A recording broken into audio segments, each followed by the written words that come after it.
When I moved here, I think I was really amazed at the community here, but also how supportive New Yorkers are of one another. Also, I was surprised at the community of Canadians in New York as well. Montreal was having a little moment in New York City, and so it was a fun time to explore the duality of being a Canadian in New York City. I think if you think about New York and also the Canadian experience, there is this celebration and embracing of the multitudes of identity. And I think New Yorkers and New York very much celebrates that as well. And so I think having that background prepared me well for the multitudes that New York City has to offer.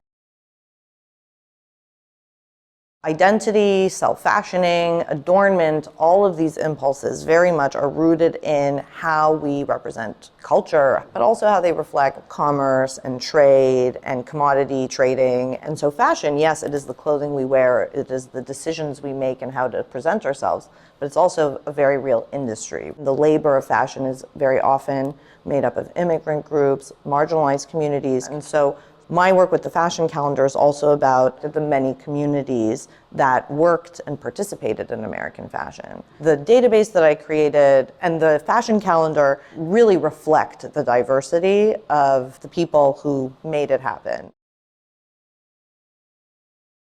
We have, from 1941 to 2014, tens and tens of thousands of pages of material. What was really great about them is that they really included a lot of information about the who, when, where, how. We have listings for spring millinery previews.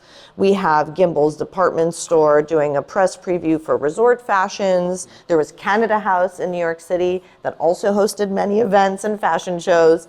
And the Canadian fashion industry, as we know for a lot of the 20th century based in Montreal, also engaged with the fashion calendar.